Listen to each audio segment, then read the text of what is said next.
Sebagai orang yang beragama, aneh miris banget nih dengar berita ada promosi minuman keras gratis bagi orang yang bernama Muhammad dan Maria. Banyak yang menyesalkan, tapi saat ini kasus sudah ditangani sama pihak yang berwajib, dan infonya yang aneh dapat, sebagian dari pegawainya yang bikin konten promosi itu udah berstatus tersangka. Nah, pertanyaan aneh nih, satu, emang kalau sudah isu agama itu sensitif banget. Cuma aneh mau tahu aja nih, biar kedepannya nggak kejadian kayak gini, nggak terulang lagi. Sebenarnya kasus-kasus yang kayak gimana sih yang bisa dikatakan atau disebut penistaan agama gitu. Yang kedua, kalau udah kena kasus beginian, berdampak ke usahanya apa enggak tuh gitu. Atau apa cuma pegawai yang bikin konten promo itu aja yang kena sanksi hukum gitu.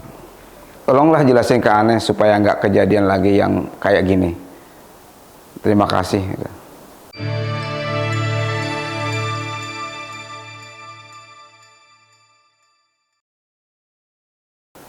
Halo Babe, terima kasih atas pertanyaannya. Jadi Babe ini cukup melihat isu-isu yang viral ya selama ini di Indonesia.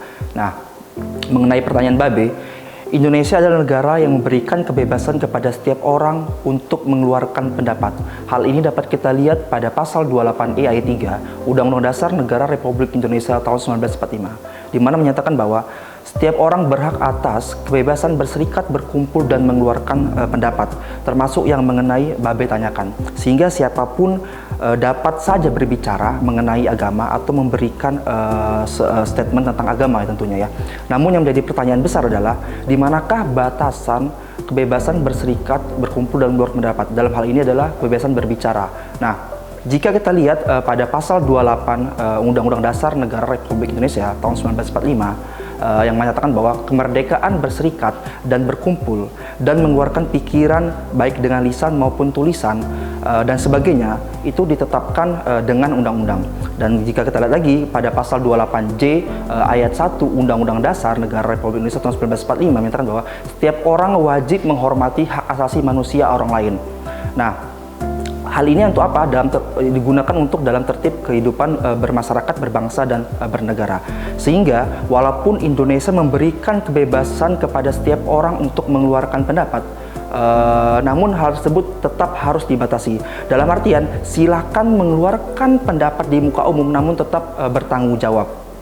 Nah, maka dalam hal ini diharapkan kepada setiap orang yang berbicara mengeluarkan pendapat di muka umum untuk tidak melakukan ujaran kebencian terkait suku, agama, ras, dan antar golongan, ataupun membuat keonaran di kalangan masyarakat atau rakyat ya, karena hal tersebut dapat masuk dalam tindakan pidana penistaan agama yang sesuai dengan pasal 156, 156A KUHP Kitab Undang-Undang Hukum Pidana, dan pasal 14 ayat 1 ayat 2 Undang-Undang Nomor 1 tahun 1946, dan pasal 28 ayat 2 Undang-Undang Informasi dan Transaksi Elektronik atau Undang-Undang ITE. Nah, mengenai pertanyaan kasus-kasus seperti apa sih yang masuk dalam hal penistaan agama? Simpelnya sih seperti ini. Hal ini yaitu kasus-kasus yang menyatakan perasaan atau melakukan perbuatan yang bersifat permusuhan atau kebencian terhadap suatu agama. Tadi saya katakan agama, suku, ras, atau golongan. Nah, dalam konteks agama, di mana seseorang atau sekelompok orang yang melakukan keonaran atau menyudutkan agama tertentu itu dapat masuk kategori penistaan agama. Kemudian mengenai apakah berdampak terhadap usahanya dan apakah hanya yang membuat konten saja yang terkena kasus tersebut. Nah, tentu yang pertama yang dapat dikenakan kasus pidana penistaan agama adalah yang membuat konten tersebut. Dalam hal ini adalah pegawainya. Mengenai usahanya tentu tidak dapat dikenakan sanksi pidana. Namun jika terbukti melanggar ketentuan administratif, maka usahanya dapat ditutup sementara hingga ditutup secara permanen. Atau dalam hal ini izin usahanya dapat dicabut. Jadi seperti itu kurang lebih jawaban dari kami, Babe. Terima kasih.